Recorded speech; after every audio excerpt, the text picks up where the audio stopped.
세상이 참 많이 변해요. 그래서 그 변하는 세상을 잘 보면서 따라가야 되는데 따라가기가 쉽지를 않아요.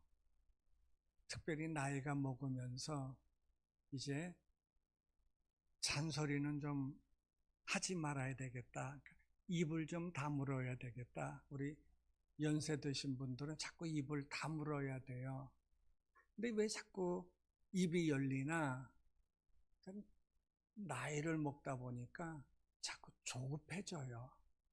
조급한 마음이 자꾸 되거든요. 그러니까 자꾸 말을 하게 되어지는 거예요. 그러니까 연세 드시는 분들은 내가 나이가 먹잖아요. 그러니까 입은 닫고 또 문은 열어라, 지갑은 열어라, 지갑은 열어라. 그래서 자꾸 우리 연세 드시면서 아끼려고만 하지 말고 자꾸 지갑을 열어야 내 주위 사람들이 좋아하지, 입은 열고 지갑은 닫으면 사람들이 좋아하지 않아요. 그러니까 시대가 지금 그렇게 변하고 있거든요. 그러니까 우리들도 시대를 잘 따라가야 되는데 나이가 먹다 보니까 시대를 따라가기가 참 어렵다. 그 핸드폰을 보면은요, 처음에는 삐삐라는 게 있었어요. 그러니까 옆에 이렇게 자꾸 삐삐 그러면 이렇게 보면은 이제 뭐 번호가 찍히면 그 번호 공중전화에서 그 전화로 번호 보고서 이제 왜 전화해서 무슨 급한 일이야? 뭐 그렇게 통화를 했거든요. 그러다가 돈이 조금 있는 분들은 차에 그 전화기가 있었어요. 그거 굉장히 비쌌거든요.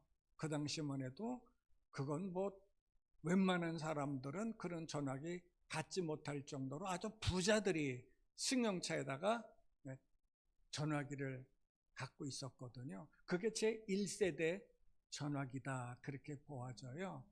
그러면서 이제 핸드폰이 변화가 되잖아요. 핸드폰이 이만큼 차에 갖고 다니는 거는 무전기처럼 이만큼 컸었는데 어느든가 요만하게 작아졌어요. 작아지면서 사람들에게 보급되기 시작했지요. 얼마나 전에는 전화가 있으면 그냥 집에 가서 받아야 되는데 이젠 조그만 전화기가 됐거든요. 그러니 뭐 얼마나 좋아요. 그렇게 이제 변화하는 거죠. 변화하다 보니까 전화만 하는 것이 아니라 문자도 되네. 그러니까 이제 문자도 이제 보내기 시작한 거지. 그러다가 제3세대 와서는 이게 이제 칼라로 변하면서 게임도 할 수 있고 사진도 찍을 수 있고 이 핸드폰이요 기능이 많아지는 거예요. 그러면서 제4세대 와가지고는 이 핸드폰이 인터넷도 되네. 야, 그런 뭐 이게 이제 갖고 다니는 컴퓨터가 되어진 거죠. 자꾸 변해요. 그래서 지금 오늘날에는 5G까지 올라갔거든요. 지금 조금 일에 대해서 바쁜 분들은 다 핸드폰을 5G 아주 좋은 핸드폰을 가지고 있어요. 이게 변화하잖아요. 이렇게 세상이 정말 상상하지 못할 정도로 이렇게 변화하고 있는 시대에 우리가 살고 있거든요. 그런데 나이가 먹다 보니까 맨날 구식으로 삐삐 대던 그 식으로 살면 안 되잖아요. 변화하는 것대로 따라가야 되거든요.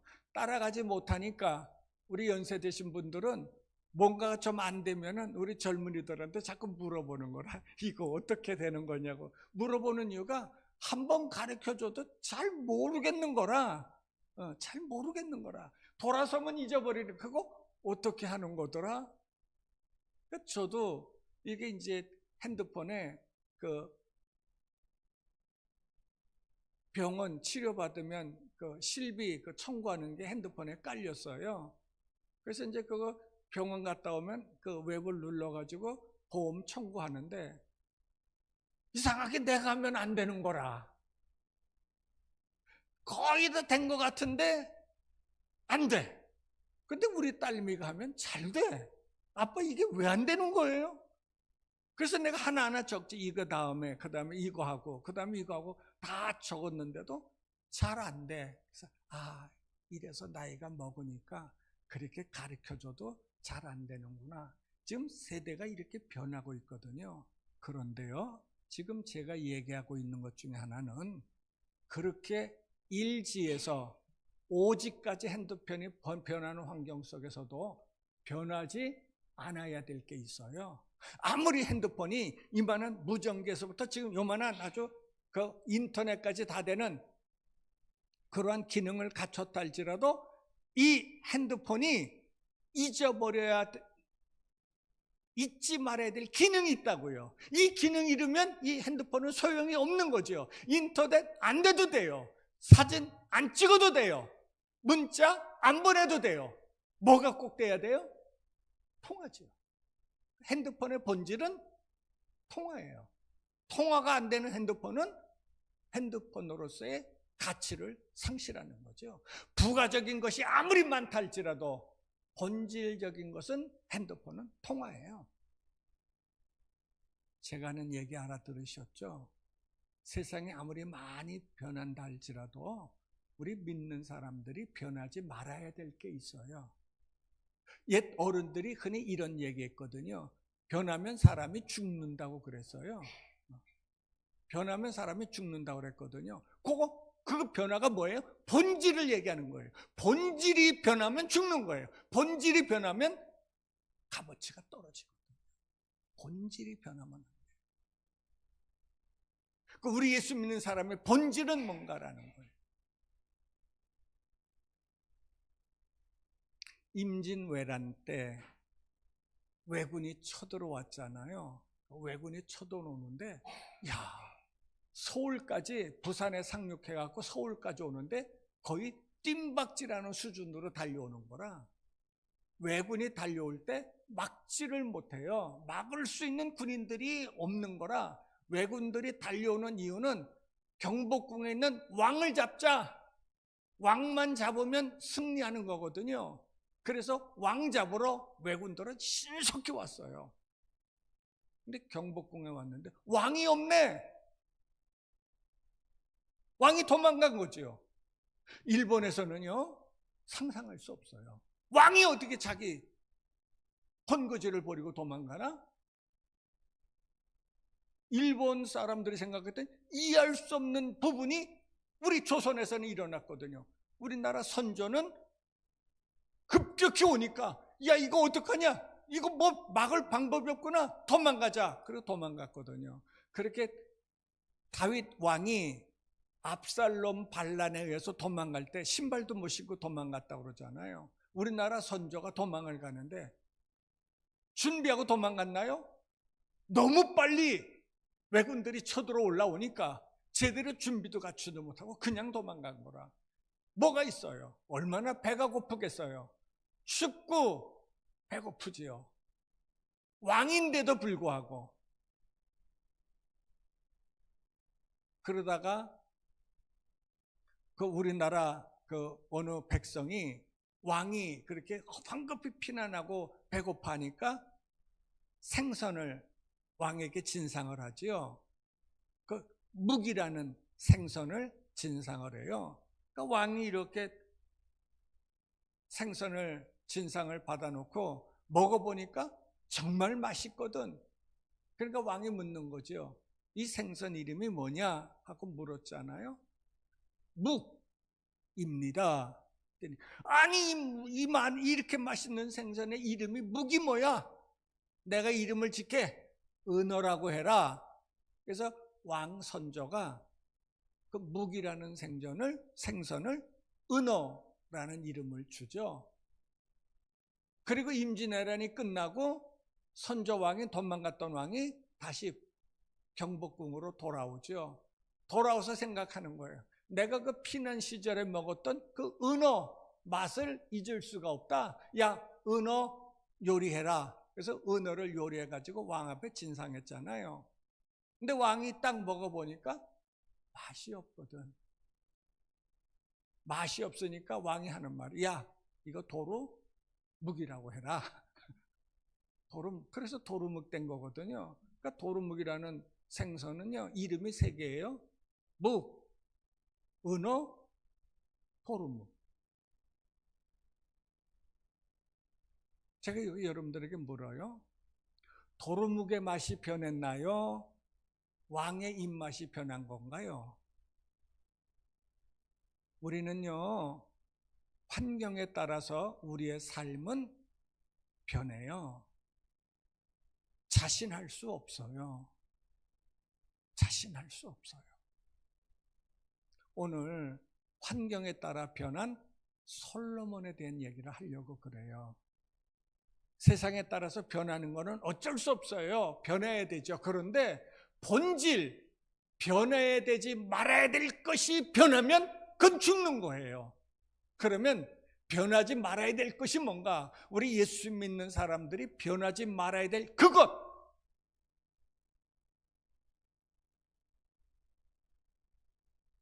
솔로몬이 왕이 되죠. 아버지 다윗의 뒤를 이어 왕이 돼요. 근데 솔로몬은 나이가 어리거든요. 형들도 있고, 다윗에게는요, 19명의 아들이 있어요. 19명의 아들이 있는데 다 쟁쟁하잖아요. 근데 솔로몬은 그 중에서 제일 이 어린 왕자거든요. 자기한테 왕위가 떨어졌을 때에 당황스럽고 이거 어떻게 하나? 그래서 솔로몬은요, 하나님 앞에 엎드리는 거예요. 하나님, 나한테 이 나라 왕권이 주어졌는데 나는 이거 감당하기 어렵습니다. 하나님이 도와주셔야 합니다. 그리고 하나님 앞에 엎드리자. 하나님 도와주세요. 하나님 도와주세요. 이 나라를 아버지처럼 이 나라를 잘 이끌어가야 되는데 내가 너무 부족해서 이 나라를 이끌어갈 수 있는 능력이 없습니다. 하나님 도와주세요. 하나님 도와주세요 하고 하나님 앞에 엎드릴 때에 하나님께서 솔로몬에게 말씀하잖아요. 솔로몬아, 너 무엇 원하느냐? 그래서 솔로몬이 대답, 하나님, 나는 어린아이라 이 백성을 다스릴 수 없습니다. 우리 아버지가 이 나라를 다스렸던 것 같이 잘 다스릴 수 있도록 지혜를 더하여 주세요. 그러자 하나님께서, 그래, 너의 구하는 것이 기특하구나. 내가 너에게 지혜를 주겠다. 그리고 네가 구하지 아니한 부와 영광도 주겠다. 그 솔로몬은 이스라엘의 최고의 왕이 되는 거죠. 최고의 왕이 되어지는 거예요.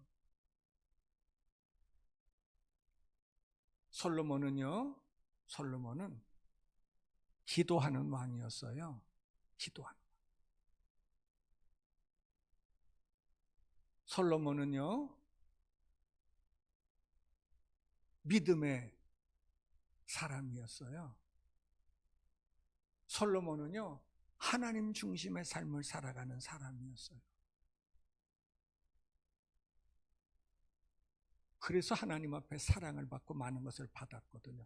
그런데 문제가 생겼어요. 오늘 11절부터 문제가 생긴 거예요. 이런 기도하는 왕, 하나님 중심의 삶을 살아가는 왕, 이게 지혜의 왕, 이 믿음의 왕, 이 성군인 솔로몬이 오늘 11장 1절에 보니까 솔로몬 왕이 바로의 딸 외에 이방의 많은 여인을 사랑하였으니 곧 모압과 암몬과 에돔과 시돈과 헷 여인이라. 이 다 공주들이에요.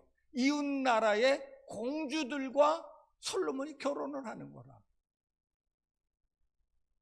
왜 하나?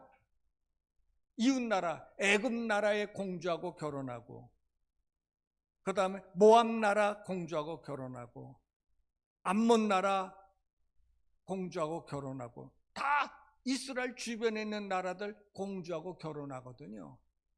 왜 하나? 하나님께서 하지 말라고 하셨는데.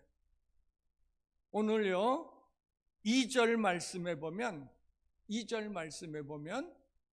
우리 하나님께서 이스라엘 자손에게 말씀하시기를, 너희는 그들과 통혼하지 마. 너희들 그들과 결혼하지 마. 결혼하면 너희들 그들이 믿는 신을 따라가게 되어지니까 절대로 그 이방 여인들하고는 결혼하지 마. 이게 하나님의 말씀이거든요. 그런데 하나님 중심의 삶을 살아가는 솔로몬이 결혼합니다. 하나님을 모르는 사람이 아니잖아요. 하나님 중심의 삶을 살아가는 솔로몬이, 그렇게 하나님 앞에 은혜를 받은 솔로몬이 왜 하나님께서 하지 말란 일을 하나? 조건이 그렇잖아요. 솔로몬아, 이방 여인들과 결혼하면 이방 여인들이 섬기는 그 신을 섬기게 돼. 우상 숭배하게 되거든. 그러니까 하지 마. 이게 하나님의 말씀이거든요. 근데 솔로몬은 자신 있는 거예요. 하나님, 다른 사람들은 몰라도 기도하는 나는 그들과 결혼해도 안 따라갑니다. 하나님 걱정하지 마세요. 믿음에 자신감 있는 거죠. 1000번을 하나님 앞에 1000번제를 드렸던 솔로몬이잖아요.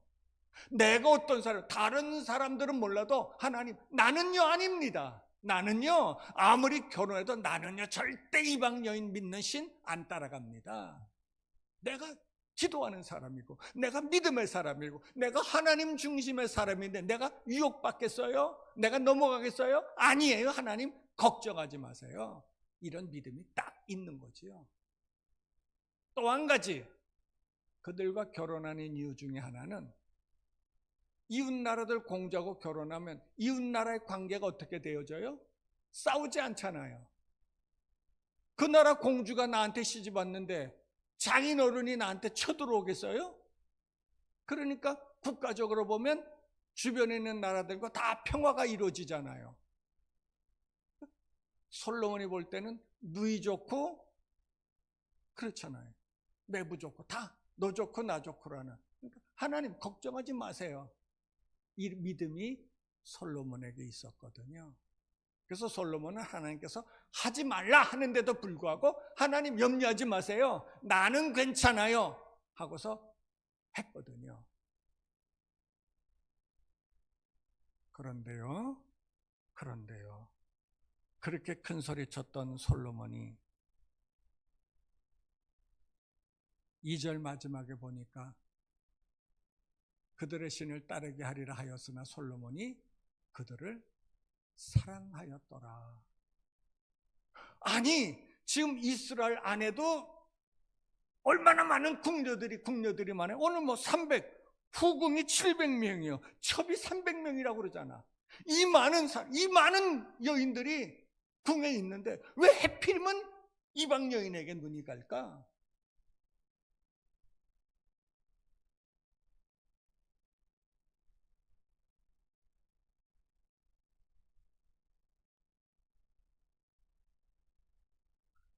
새롭거든요. 신비롭거든요. 4절 보시겠어요? 솔로몬이 나이가 많을 때 그의 여인들이 그의 마음을 돌려 다른 신들을 따르게 하였다. 그 여인들이요, 솔로몬의 마음을, 하나님 앞에서 있던 솔로몬의 마음을 빼앗아 가지고 자기들이 믿는 신들을 따르게 했다. 변하기 시작하는 거예요. 그래서 솔로몬이 하나님 앞에 온전하지 못하였다. 6절 말씀이에요. 솔로몬이 여호와 눈앞에서 악을 행하여 그의 아버지 다윗이 여호와를 온전히 따름같이 따르지 않니. 솔로몬이 하나님을 떠나더니 악을 행하는 거야. 아니, 왜 솔로몬은 하나님을 떠나더니 악을 행하는가? 여러분, 이방 여인들이 섬기는 이방 신들이 있잖아요. 이방 신들의 그 제사 방법이 어때요? 우리처럼 하나님 앞에 정말 거룩한 모습인가요? 이방 신들을 섬기는 그 모습이요, 먹고 마시고 즐기는 거예요. 먹고 마시고 즐기는 거거든요. 죄를 안 질 수가 없어요. 그거 행하는 거예요. 솔로몬이 여호와 눈앞에서 악을 행하였다. 이게 먹고 마시고 즐기는데 이게 얼마나 좋아요? 자신도 모르게 따라가는 거죠.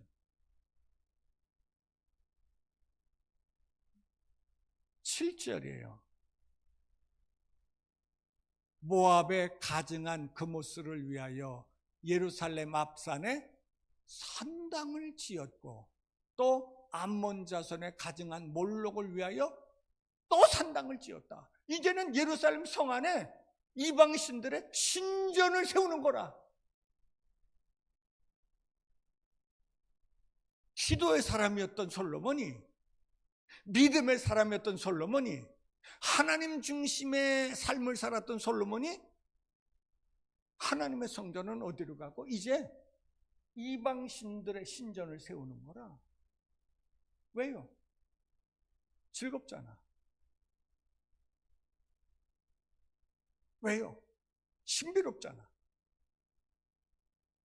먹고 마시고 다른 여인들과 뒹구는 그 모습이 하나님 믿는 사람으로서는 어림도 없는 일이지. 근데 여기서는 당연히 그 일이 벌어지잖아. 마음을 빼앗긴 거죠. 완전히 빼앗긴 거죠. 9절 말씀이에요. 솔로몬이 마음을 돌려 이스라엘의 하나님 여호와를 떠남으로 이제는 완전히 하나님을 떠나버리는 거라. 왜요? 거북하잖아. 이렇게 하면은 하나님께서 하지 말라 그랬잖아.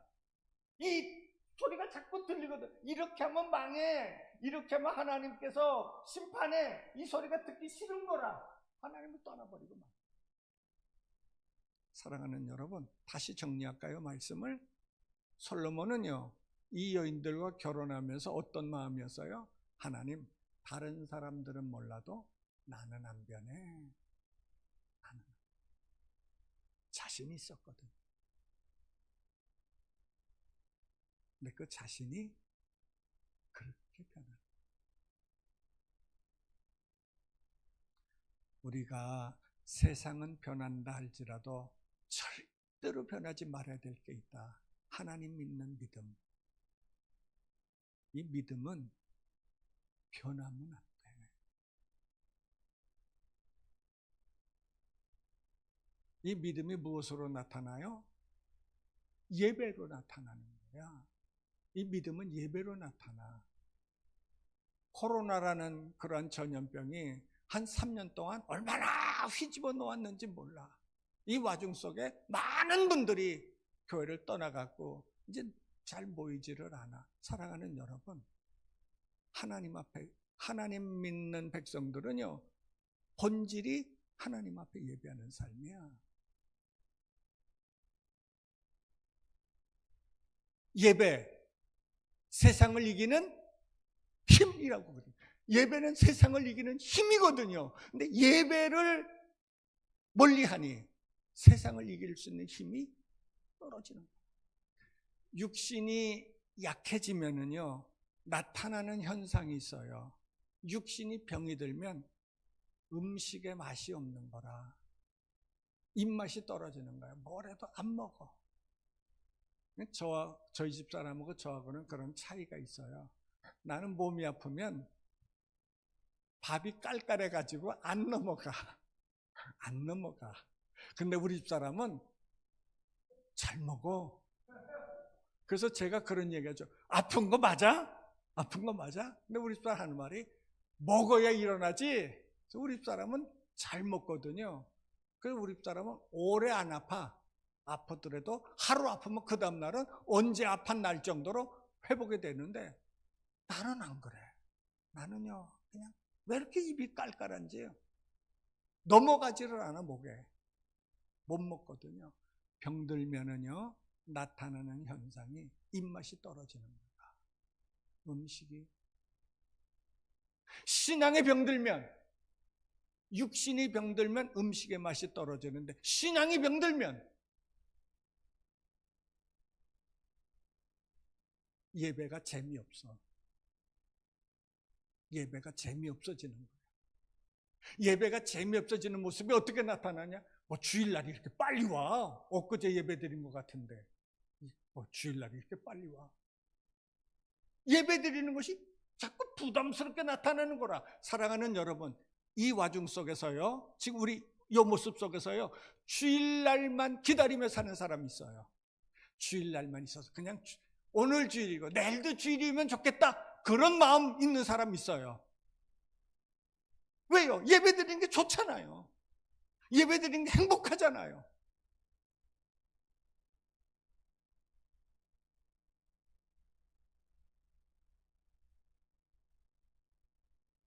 마귀는요, 우리에게 뭐라고 유혹하냐면 큰 거 유혹하지 않아요. 큰 거 유혹하면 에이!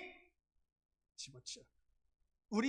마귀가 큰 것 가지고 유혹하면 우리 한 사람께 넘어갈 사람 아무도 없어.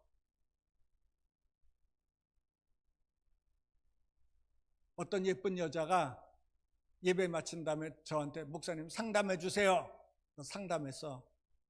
목사님 월요일날 신방 와주세요. 그래서 신방 가서 예배를 드렸거든. 목사님 이번 토요일날 단둘이서 우리 등산 갔으면 좋겠어요. 그럼 제가 가겠어요? 안 가죠. 안 간다니까? 그래, 우리 집에 가면 죽는다고 그러죠. 안 간다니까? 그렇게 큰 걸로 유혹하면은요, 안 넘어가요, 여기. 나만 안 넘어가요? 우리 최은태 집사도 안 넘어가요. 그쵸? 맞아요, 그러자. 우리 넘어갈 사람 아무도 없어요. 그런데요, 이 유혹이요, 그렇게 오지 않아요. 조금, 요거는 괜찮아. 요거는 괜찮아는. 코끼리가 냉장고 들어가는 거 아시죠? 요만큼. 요거야 괜찮지. 내 생각 같아서 안 되는 것 같은데 다른 목사들도 그런 거는 하거든. 다른 집사들도 그런 것들은 하거든. 그러니까 그거는 괜찮겠다고 요만한 거 양보하기 시작하는 거야. 요만한 걸 양보하다 보니까 대전에서 부산 가는 기차와 호남 가는 기차 갈라지는 열차가요. 갈라지는 열차가 뭐 90도로 갈라지나? 가면서 은근히 갈라지는 거다. 갈라지는 것도 잘 몰라 타고 있는 사람은 가보면 부산이고 목포잖아. 갈라질 때 탁 갈라지는 게 아니라니까요. 가면서 점점 가니까 잘. 우리가 하나님을 떠나는 모습이 솔로몬이 하나님을 떠나는 모습처럼 그렇게 갈라.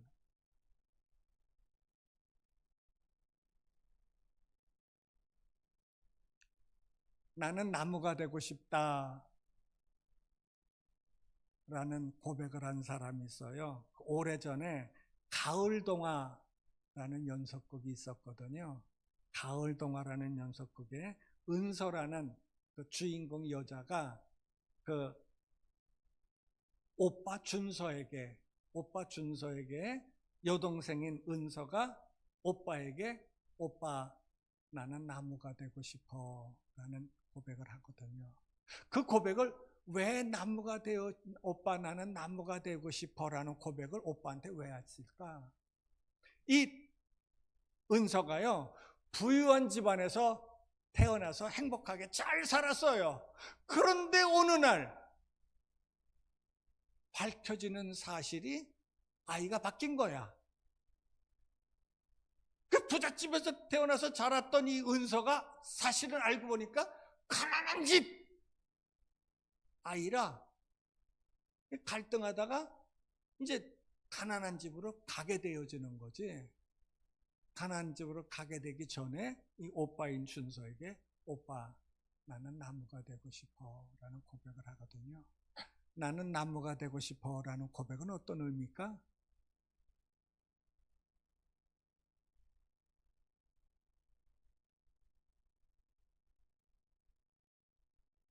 나무가 옮겨 다니나요?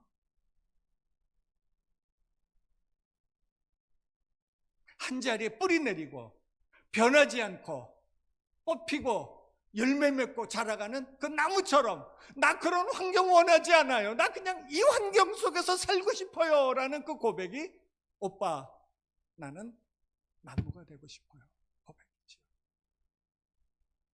이렇게 말씀을 정리하죠. 세상이 변하고 세대가 바뀔지라도 나는 믿음의 나무 되고 싶어요. 믿음의 나무.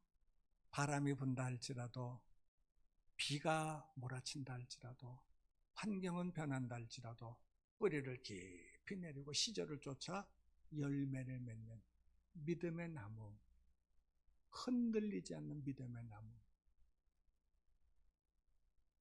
그래서 그런 고백을 하는 거죠. 결코 나는 변치 않으리. 결코 나는 변치 않으리. 물가에 심기운 나무처럼 변치 않으리. 우리 함께 찬양하십니다.